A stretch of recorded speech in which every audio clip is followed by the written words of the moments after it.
नमस्कार साथियों, आप लोग कैसे हो। मैं आशा करती हूँ कि आप लोग बहुत अच्छे होंगे। तो जो भी फ्रेंड्स हमारे तैयारी कर रहे हैं उनके लिए वीडियो बहुत ही महत्वपूर्ण है, क्योंकि फ्रेंड्स कहीं ना कहीं आपके प्रश्न बहुत सारे दिमाग में चल रहे हैं जिसे लेकर के आप काफ़ी परेशान हैं। जैसे कि किसी भी परीक्षा की हम तैयारी करते हैं और परीक्षा की तिथि भी आ जाती है और परीक्षा देकर के आते हैं, दूसरे दिन पता चलता है कि परीक्षा निरस्त कर दी गई है।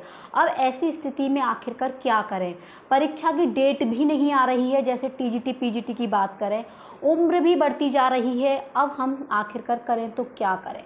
किसी भी परीक्षा की तैयारी करते हैं, 2-3 महीने तैयारी करते हैं, रात को जग कर के तैयारी करते हैं, लेकिन रिजल्ट क्या होता है कि परीक्षा निरस्त हो गई। अब ऐसे में अभ्यर्थी काफ़ी परेशान हो जाते हैं। आखिर में अब क्या करना चाहिए। तो फ्रेंड्स देखिए, जितनी भी हमारी बहनें हैं, जितनी भी हमारे भैया जी हैं, आपको बिल्कुल भी परेशान नहीं होना है, क्योंकि ये तो देखिए चलता आ रहा है शुरू से। अगर आप तैयारी करते रहेंगे, शायद क्या पता अब की बार जो परीक्षा हो उसमें आपका सिलेक्शन हो जाए। तो ऐसा नहीं है कि हर बार ही परीक्षा आपकी निरस्त होगी। जैसे आपकी जो लैंग्वेज है, आपका जो सब्जेक्ट है, जैसे हिंदी है या संस्कृत है या अंग्रेजी है, आप उस पर अपनी कमांड बनाइए। जिस जगह से आपको लगता है कि अब हमारी एज अधिक हो गई है, उस परीक्षा की आप प्रिपरेशन न करते हुए, जिसमें आपको लगता है कि इस फॉर्म को हम भरेंगे और हमारी एज इसके लायक है, आप उसकी अच्छे से प्रिपरेशन कीजिए। सबसे पहले आप अपनी लैंग्वेज पर कमांड कीजिए। जैसे आपको पता है नेट की परीक्षा है, नेट की परीक्षा आपकी हुई थी 18 जून को, लेकिन दूसरे दिन जो पता चला कि परीक्षा जो है निरस्त हो गई है। तो फ्रेंड्स आप लोग देख सकते हैं कि नेट वो मैचिंग वाले थे उसमें, और आपके देखिए क्रमबद्ध तरीके से लगाने वाले थे। तो प्रश्नों का जो लेवल है वो काफ़ी बढ़ता जा रहा है, प्रश्नों का लेवल कठिन होता जा रहा है।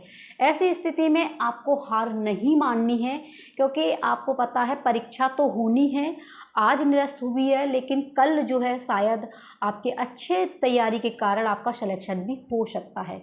तो आपको बिल्कुल भी डिमोटिवेट नहीं होना है। जो भी फ्रेंड्स सोचते हैं कि परीक्षा तो निरस्त हो जाती है, अब हम तैयारी क्यों करें, लेकिन आपको तैयारी करनी है, क्योंकि अभी आपको हार नहीं माननी है। शायद अभी तक यही लिखा हो कि परीक्षा दे करके आओ और परीक्षा के लेवल का जो है प्रश्न उन्हें आप समझो। तो आपने नेट की परीक्षा की, जो आपको पता है एज जो है अधिक है, आप लोग कर सकते हैं, नेट क्वालिफाई कर सकते हैं। काफ़ी परीक्षाएं ऐसी हैं जिसमें आप लोग अपना आवेदन भी कर सकते हैं। तो जो भी मित्र, जो भी बहनें हमारी परेशान हैं कि अब तो हमारी उम्र हो गई है, आखिरकार हम किसकी तैयारी करें, तो आप लोग उसकी तैयारी कीजिए जिसमें आप लोग फॉर्म भर सकते हो। अब उनकी तैयारी मत कीजिए जिसमें आपकी एज जो है क्रॉस हो चुकी है। तो आप अपनी लैंग्वेज पर सबसे पहले कमांड कीजिए। जिसकी भी जो लैंग्वेज है, जिसने जिस विषय से अपनी पीजी किया है, अपना जो है ग्रेजुएशन किया है, बीएड किया है, उस पर अधिक कमांड कीजिए। परिस्थितियाँ जितना ज़्यादा आपको तोड़ती हैं, उससे कहीं ज़्यादा आपको मजबूत बना तो देती। आप लोग उठाइए अपनी कलम और अपने जो भी नोट्स हैं उन्हें लिख लीजिए, क्योंकि नोट्स जो होते हैं ना, वो आपकी प्रत्येक परीक्षा के काम आते हैं। इसलिए फ्रेंड्स देखिए, जो भी आप तैयारी कर रहे हैं जिस भी लेवल की, तो आप लोग थोड़ा हाई लेवल की तैयारी कीजिए, जिससे अब की बार जो भी परीक्षा हो वो आपके साथ में नहीं होता है कि सिर्फ मेरे साथ में हुआ है, वो सभी के साथ में होता है। कुछ ऐसे लोग हैं जिनके कारण हमारे काफ़ी अभ्यर्थियों को परेशानियां झेलनी पड़ती है। जैसे आपके दलाल हुए, काफ़ी दलाल लग जाते हैं, और काफ़ी अभ्यर्थी ऐसे हैं जो घूस दे देते हैं, पैसे दे देते हैं, जिससे लाखों अभ्यर्थियों का नुकसान होता है। तो आप लोग मित्रों डिमोटिवेट बिल्कुल मत होइए, अपनी पढ़ाई में लगे रहिए। जो भी आपका आगे परीक्षा आने वाली है उस परीक्षा पर अपनी कमांड कीजिए, क्योंकि हम परीक्षा दे दे करके आते हैं और निरस्त होती है तो काफ़ी परेशानियां उठानी पड़ती हैं। और समझ सकते हैं, हर एक इंसान के अंदर ये चीज़ें होती हैं कि आखिरकार हम कितनी तैयारी करें। जो भी हमारी बहनें हैं उन्हें अपने ही परिवार के लोगों की सुननी पड़ती है कि बस पढ़ती रहती हूँ, लेकिन देखो घर के काम भी होते हैं, कामों को निकाल के पढ़ना बहुत बड़ी बात होती है। अब ऐसी स्थिति में हमारी काफ़ी बहनें तो रात में भी पढ़ाई करती हैं। पढ़ाई करने के बाद में परीक्षा दे करके आओ, परीक्षा के बाद में यह पता चल जाए कि परीक्षा निरस्त हो गई है, तो कितना दुख होता है। तो तो ये सबके साथ में है, आपके साथ में नहीं है। इसलिए आपको बिल्कुल भी डीमोटिवेट नहीं होना है, अपने अंदर नकारात्मक चीज़ें नहीं भरनी है, क्योंकि आप दुनिया के तायनों से कभी नाराज मत होना।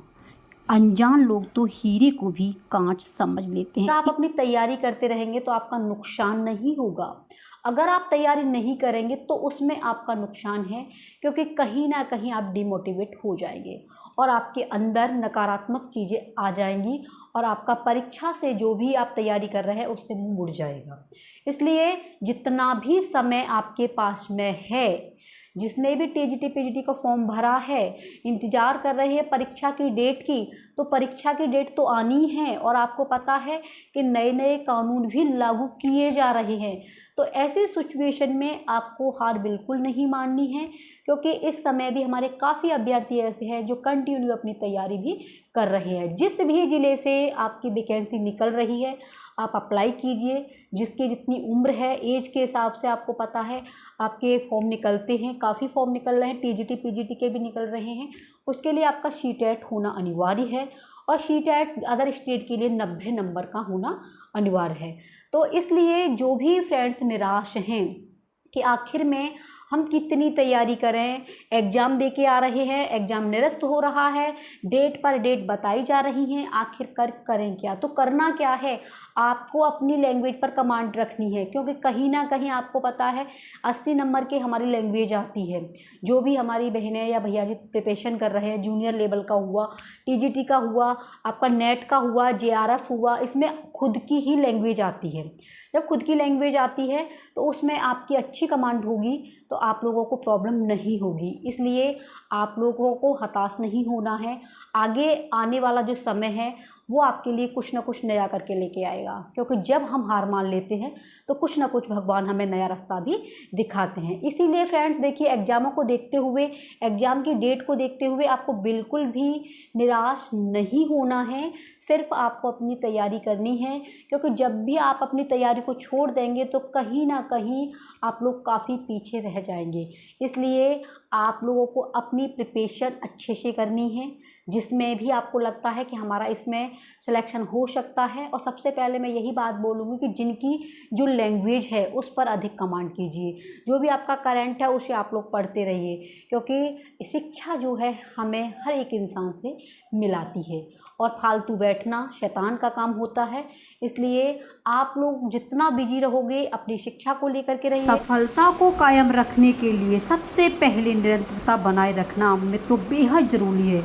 इसके लिए अपने लक्ष्य के प्रति लगातार प्रयास करते रहने की आपको आवश्यकता होती है। ठोस और मजबूत अगर आपका भरोसा है तो आपके भरोसे को कोई नहीं तोड़ सकता, क्योंकि फ्रेंड्स किस्मत एक दिन बदलती ज़रूर है और जब बदलती है तो सब कुछ पलट देती है। इसलिए अपने बुरे दिनों में सब्र करें, क्योंकि आपके दिन अच्छे आने वाले हैं। फ्रेंड्स कुछ रास्तों पर आपको अकेले ही चलना पड़ेगा, ना कोई परिवार वाला होगा, ना कोई दोस्त, बस आप और आपकी हिम्मत होगी। इसलिए जब भी आपको लगे कि हमारी हिम्मत टूट रही है तो आप लोग हिम्मत से काम लीजिए, हौसलों से काम लीजिए, क्योंकि फ्रेंड्स कोई भी साथ नहीं देता है। जब हमारा वक्त ख़राब होता है तो सब मुंह मोड़ लेते हैं, और जिस दिन हमारा वक्त अच्छा होगा तो वही आपसे प्रॉब्लम यहाँ भी आ जाती है कि आखिरकार तैयारी करते रहे तो तैयारी के लिए पैसे की भी आवश्यकता होती है। तो देखिए, प्राइवेट जॉब कीजिए अगर आपके पास टाइम है, जॉब के साथ साथ में भी आप लोग अपनी अच्छी सी तैयारी कर सकते हैं। ठीक है फ्रेंड्स, अगर ये वीडियो आपको अच्छी लगती है तो आप लोग अपने सभी मित्रों को अवश्य शेयर करना, और कोई भी आपको डाउट है शिक्षा से संबंधित तो आप लोग कमेंट बॉक्स में अपना कमेंट छोड़ना, और अगर चैनल सब्सक्राइब नहीं किया है तो चैनल को सब्सक्राइब कर लेना। क्योंकि फ्रेंड्स आप लोग पॉजिटिव रहिए, और एक ना एक दिन ऐसा आएगा जिस दिन आपको अपनी सफलता पर गर्व होगा कि हाँ, मैंने मेहनत की और मुझे सफलता प्राप्त हुई। मिलते हैं नेक्स्ट वीडियो में। Take care, bye bye.